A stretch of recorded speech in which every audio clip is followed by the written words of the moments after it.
Hello and welcome to the first episode of the Cantarus Podcast. So in this series, we'll be exploring all kinds of different topics related to the work that we do at Cantarus. So today we're going to be covering the topic of membership engagement and retention, and we'll be joined by James today, who's going to talk through some of those topics with us. I'm Sam, and I'm the Marketing and Business Development Manager for Cantarus, and we're also joined by Tabby, who is the Marketing Executive. And James is one of the Senior Consultants at Cantarus, but also has quite an interesting background within membership, which I think puts him in a really unique place to be able to offer insight into how best to drive engagement and retention. So James, maybe if you just run us through a little bit of your background in the sector. Yeah, of course. Thanks, Sam, and thanks, Tabby, for organising this. So I joined Cantarus in the middle of last year, but prior to that, I was at the Institute of Directors for over 10 years. My kind of formative years at the IOD were really in the trenches. So I worked on the membership engagement team, making lots and lots of renewal calls. I think I made in the region of 17,000 or so renewal calls in my first few years at the institute, and speaking to members directly, engaging them, and with a view to trying to get them to renew their memberships. Subsequently, in my time at the IOD, I played a significant part in the formulation of the IOD's community-enabled membership proposition, so IOD Advance, and grew that and ran that for a few years. And then my last 2 years at the IOD, I served as head of membership experience. So I had overall responsibility for engaging the IOD's 25,000 members. So a lot of experience in membership, not all from the IOD actually. Prior to working there, I ran a membership proposition in a rather different sector for a set of a number of private members bars. So I like to think I've got a decent amount of experience and in the field for sure. Maybe the best place to start is with defining what exactly do we mean by membership engagement. I think it's one of these terms which has quite a broad range of interpretations, and I don't think necessarily that's a bad thing. But crucially, the way that I would describe membership experience is if you take the full set of touch points that you have with the customer from that first, or with a member, sorry, from that first moment that they become aware of your organization or your membership proposition, all the way through their life cycle as a member, through the joining experience to the onboarding experience once they've joined, then through the process of them actually utilizing membership benefits and deriving value from those benefits. You're looking at all of not just the interaction with services, but you're looking at the way that they interact with your comms, with the content that you create, with how easy kind of functional elements of the membership, functional memberships element of the membership are. So, renewing your membership, upgrading your membership, all these sorts of things. Add all of those touch points together, and that really ends up producing the overall experience. Small issues become big problems, however. A problem with their direct debit on renewal, or a single bad experience at an event, can have a huge effect on the overall kind of experience or quality of experience that they perceive, that a member perceives that they've derived from an organization. So that just kind of underlies how important it is to really be looking at that experience from end to end on an entirely holistic basis. You should always be working to identify potential friction points and to resolve them as rapidly as possible. But yeah, from your experience, if you were about to start the process of looking more closely at data and at gathering feedback, where would you start on a most basic level? What would you say is the most important area to be gathering feedback on first? Measuring membership experience, we can talk about it in general terms. It's always going to be specific to each organization, but crucially, you want to ensure that you have as many mechanisms as possible for kind of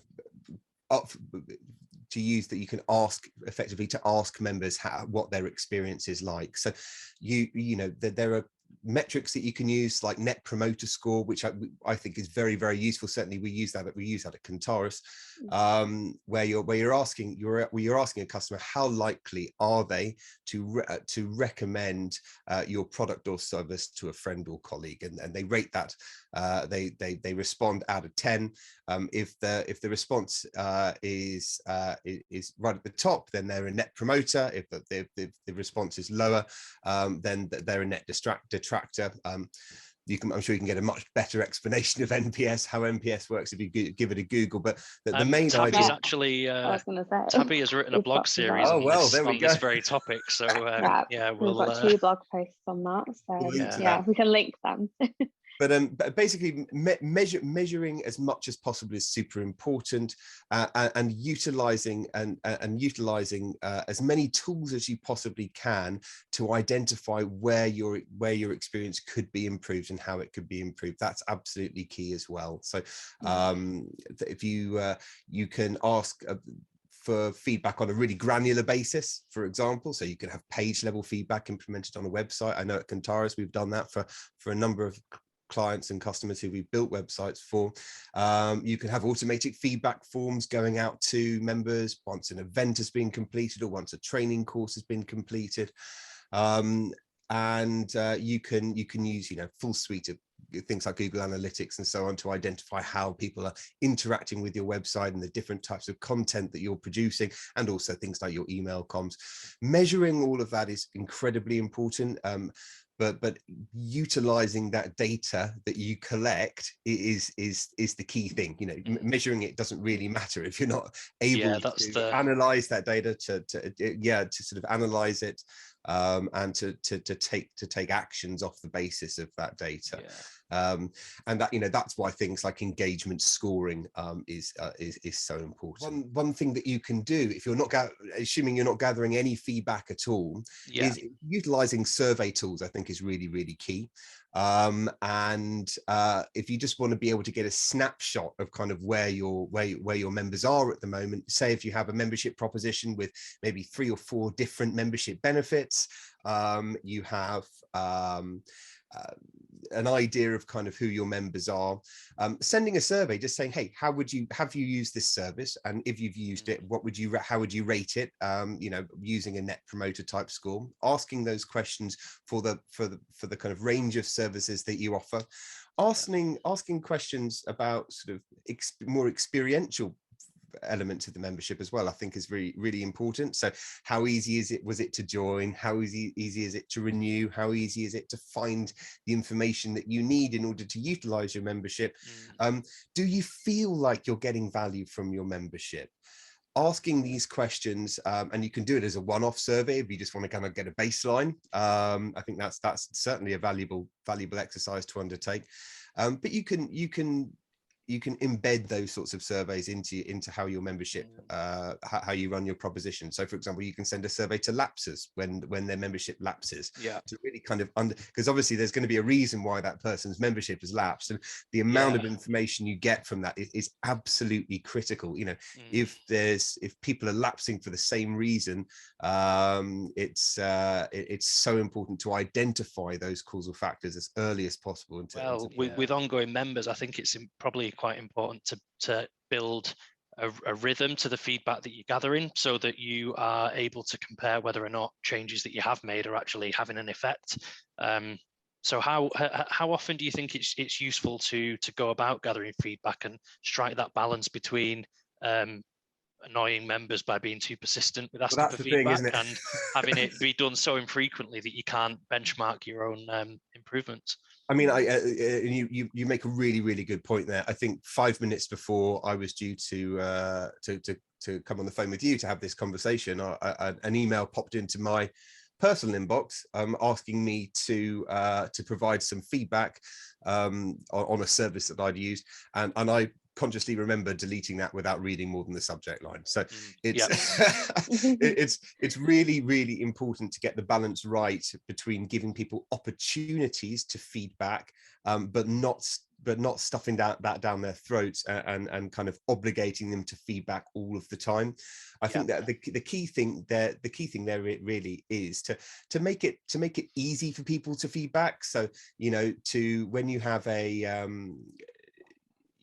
follow-up email to an event that goes out, for example, you can have a link in that email. If you'd like to give feedback, please click on this link. Same with a piece of a training course, for example. You can give people the opportunity to feedback, but you don't need to obligate them to feedback. Obviously, you can you are able to configure these things. So it depends how well developed your the systems that you use for things like your email comms, for example. But if you do have the ability for members to kind of express preferences with regards to the types of comms they want to receive, then you can enable people just to not receive kind of feedback survey type emails, you know, and you can, it is also quite good to, if you have that ability, to proactively contact, you know, when people have joined your organization, you should be asking them at the beginning, hey, what sort of emails do you want to receive from us? Are you interested in this? Are you interested in this? We'd like to collect your feedback every now and again. Is that okay? We'll send you some feedback survey type emails. And as long as you're attaining people's you know, consent for these things, and you're being reactive, you know, if a member indicates that they're, you know, annoyed by receiving that kind of thing, and you have the ability to you know, ensuring that you have the ability to respond to someone's request not to be included on things like servers, I think that's absolutely fine. There's also, I suppose, the other side, which is the data that you may already have but might not be utilizing. You know, for example, is there a particular member benefit which you're putting a lot of resource into maintaining? Perhaps it might be a resource library or something like that, which is actually not being utilized by members at the moment, for example. So can you go about using data and analytics to unearth that story behind that? That's a really good point, and actually that's I think the most important thing. You should, any proposition, you shouldn't view it as a static thing. It should always be evolving, and it should be evolving in not just the sort of what the constituent elements are, but how those are delivered and how those are communicated in response to how your members are interacting with those services. So I think the important thing is that when you're collecting data on things like product utilization, so a member is utilizing these 3 benefits, you want to be able to collect like information on, okay, they've utilized that benefit. Did they have a successful outcome? Yes or no? So, for example, if they made a query to some kind of advice service, there should be a way of recording the fact that the member X has made a query to that advice service, and that advice service has A, been able to help them, yes, or B, not been able to help them. So you've got utilization, and then you've got the outcome. You need to have a way of visualizing, collating all of that data from these disparate sources, whether it's from feedback surveys, whether it's from product utilization, whether it's from, you know, people buying additional products like training and so on in events. Collating all that information together and then using that data to generate insight. And you should be able to see some really interesting trends. You may well see that out of the members that are renewing their memberships, you know, say you could cut that data to say, renewing their memberships up to the renewal date, and they're not needing to be chased. They may well all be using a certain set of services and might not be using other services. Likewise, you may see that members who are lapsing and who are requiring chasing have not used certain services, or potentially they've had a bad experience with one of your services, which then you need to be able to identify and resolve as quickly as possible. So the more data you can collect on utilization, appending that data to a kind of an individual member profile, and then enabling you to kind of build an engagement scoring kind of view effectively of that individual member, I think is absolutely key. You've talked about engagement scoring. How exactly would you define that for someone that So that's a good question. Again, it's going to be really specific to an individual organization, but what you're looking to do really is identify how a member is engaging with the benefits that you're offering. So basic elements would be to see, well, are they opening the emails that you're sending to them? If they are opening those emails, are they clicking on any of those links? If they're then clicking on those links and they're going through to your site to read additional content, how long are they dwelling on that content? Are they actually on that page long enough to watch the video or to read the article? Then you want to look at ideally that their product utilization. So it's a really good idea when a member joins your organization to say, hey, out of interest, why did you join us?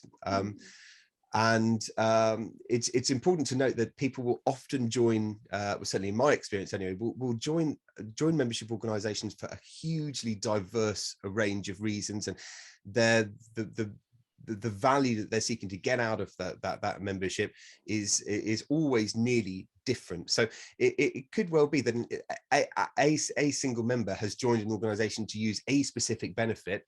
They're using that specific benefit and they've got no interest in using any of the other benefits. If you're able to effectively ask people what they want to get out of a membership at the beginning, and then measure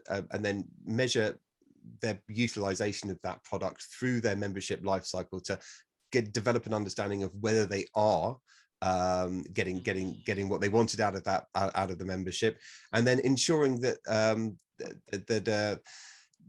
the touch points that you have with that member, whether it be again from email comms, newsletters, are they interacting? Are they interacting with what you're sending to them?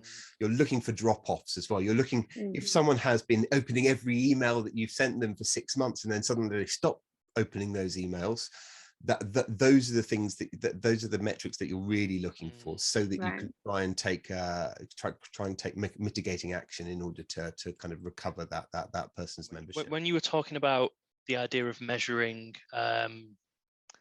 whether people are making use of the benefits that are on offer, it drove home to me then how important it is to make sure that you are tailoring how you measure that to the individual's needs. Because let's say just totally arbitrarily you have 4 member benefits and somebody signs up and they absolutely want to use one of them, and that's the only reason they're signing up. They want access to your library of resources and they're not interested in whatever the other 3 benefits are. If you were just to record that data completely cold, you would say, oh, they're at 25% usage with their membership, and that's not great. But the truth actually is that they signed up with one specific need, and they're completely meeting that with the one benefit that they're using. So actually, from their point of view, they're sitting at 100%. They're completely meeting their needs with the membership. But you wouldn't know that unless you'd, on the way in, found out what they were taking up membership for. It's such an important thing to do, and it's something that people get wrong a lot. Certainly, I've seen numerous scenarios before where an organization is doing the right thing. They're trying to ensure that they've got this fantastic range of benefits. They're trying to ensure that members are fully utilizing them, but being mindful of the fact that actually the value that an individual is looking to get out of your organization might not necessarily correlate with the kind of ideal value mix that you have anticipated that the average person to want to get from your organization. And actually, say if someone has, for example, no interest in undertaking additional training and development, and you've noticed that they haven't utilized that component of their membership, and so you're personalizing their emails, you've potentially got an engagement nudge built into your email comms journey, and you can just end up telling someone who has no interest in training and development that they're not taking up training and development over and over and over again, that is a reason to leave a membership. So it's really important to get the balance there right. As you said, making sure you understand what a member wants to get out of your organization. How would you sort of recommend improving your member experience, like a sort of rough overview of that? So when members give feedback, it can often, if you're responsible for providing a membership proposition, it can often, and you receive negative feedback about an aspect of the excuse me, of the membership from a member, it can often take a little bit personally. Are people more likely to give negative feedback than positive in your experience? Is someone more likely to respond to a prompt for feedback? Yes, if they're a bit upset. Yeah, they always are. But what I learned, and again, this is years and years of experience in my previous role, that members don't give feedback because they want to moan 99 times out of 100. Members give feedback 99 times out of 100 because they care about the organization and they care about the quality of the service that they're providing, and they want to contribute to making it better for everyone. And the only way to do that when a service has not met expectations is to engage with the service provider and to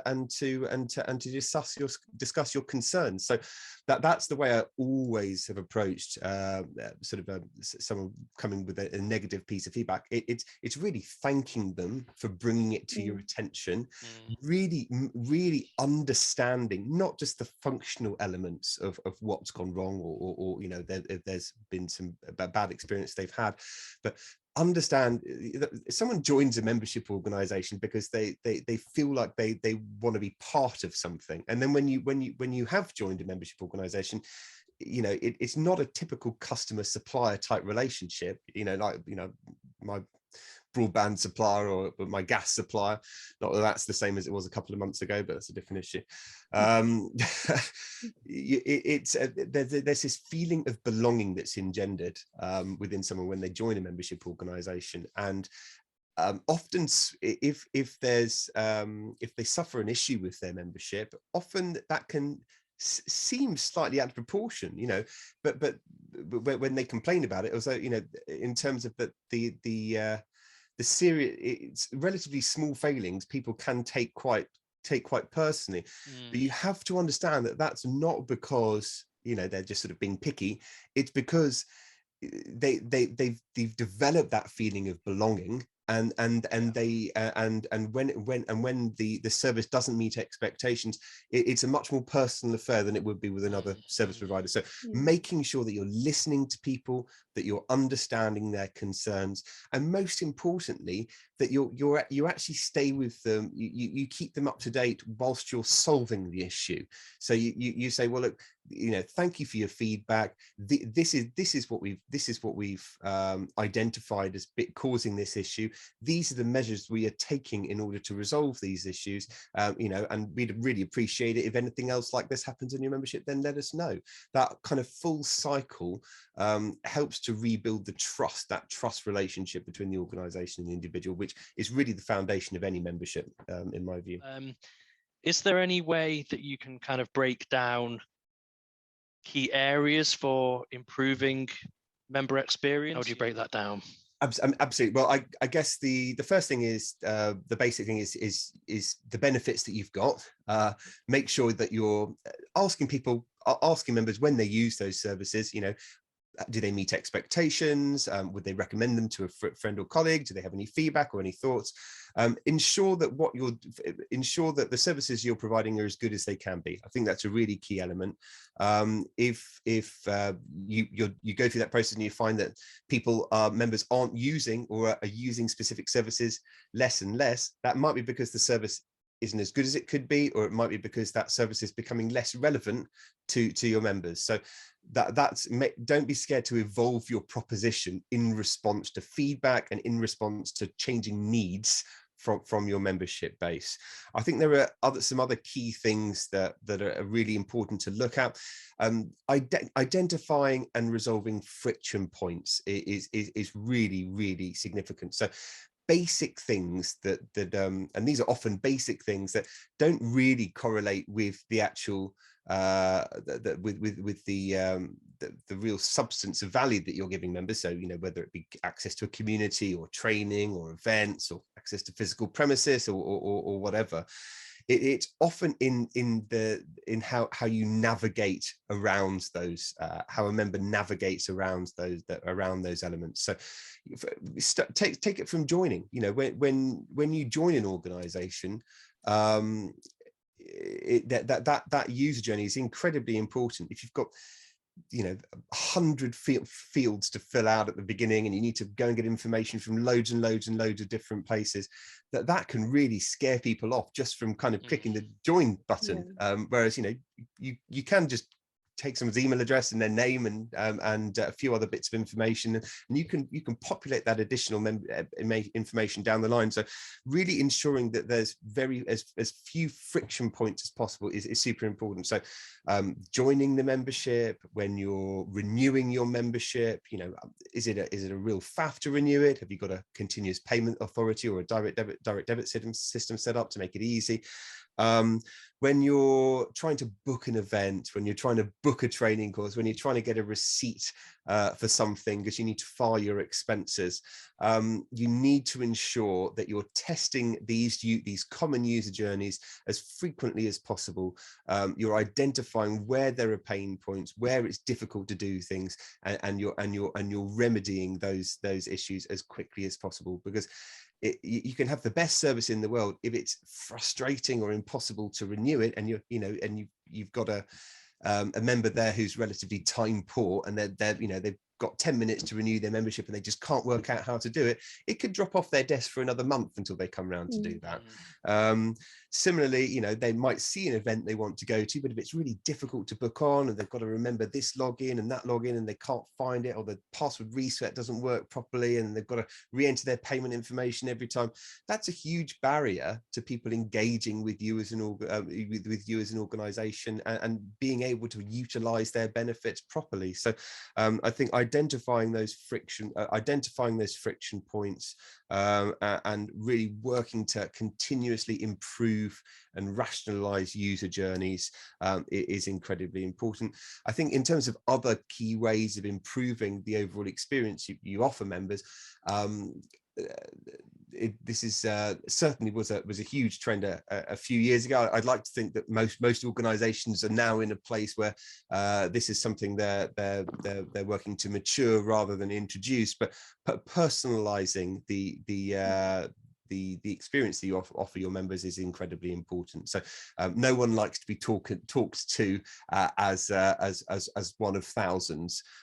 We all have different needs, we all have different interests, and affecting personalization in your member comms is a really effective way of dramatically improving the experience that you offer your members, enabling them to have access to the content and the information and the benefits that are directly relevant to them, without having to go and search through your website to try and work out, is there a bit of content that's useful for me, or is there, you know, how can I use this benefit? Is it going to be relevant to me?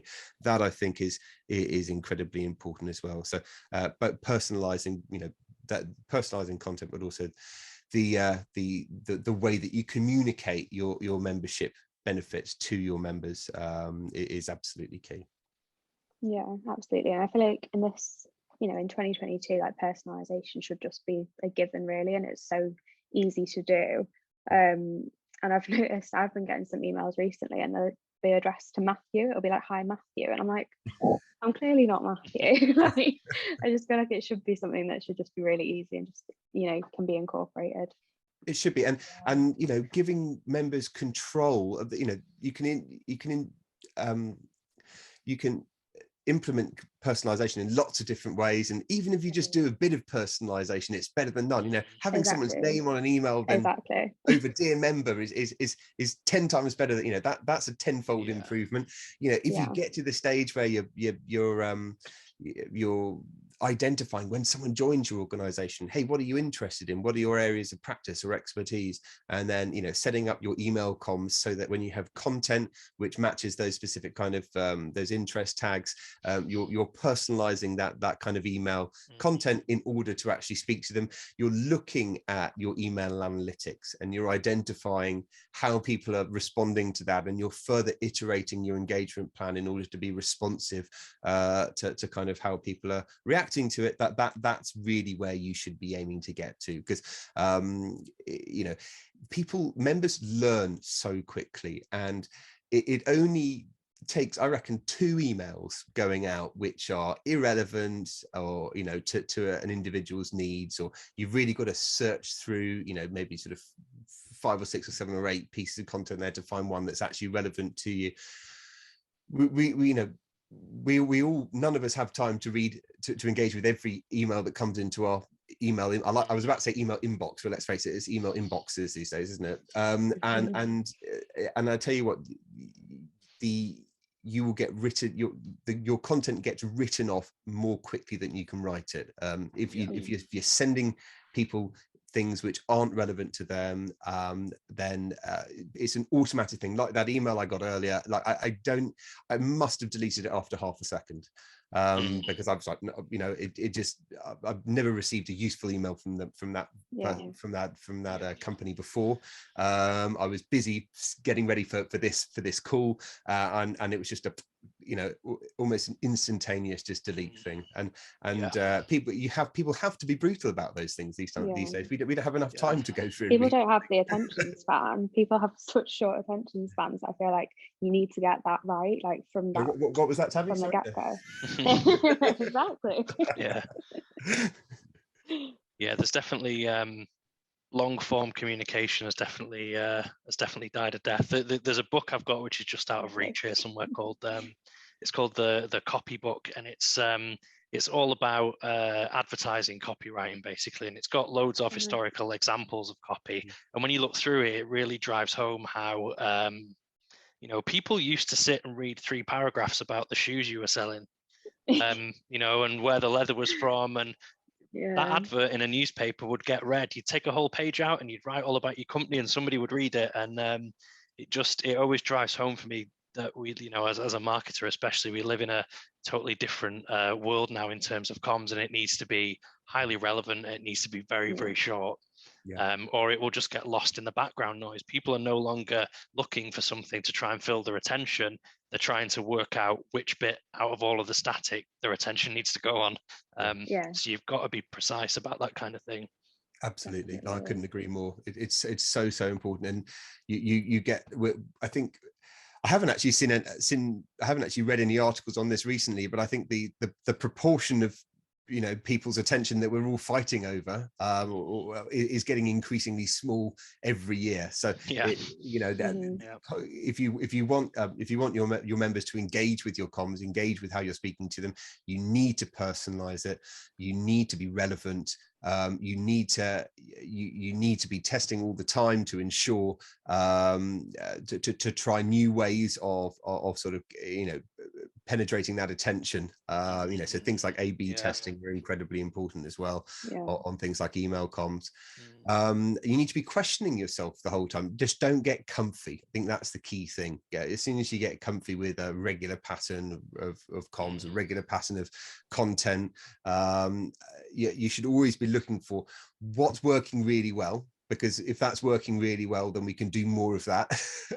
And what's not working, because if there's certain types of content that people never read, why are you bothering to produce them?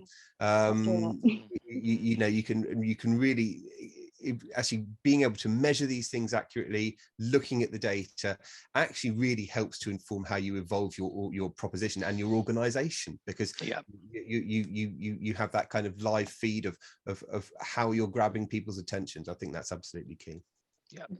And a good point maybe to bring the discussion and the episode to an end, I suppose, in terms of grabbing people's attention. If you're still with us as a listener at the end of this, then let us know how you found the information. Hopefully this has been a very useful run through and a really useful overview.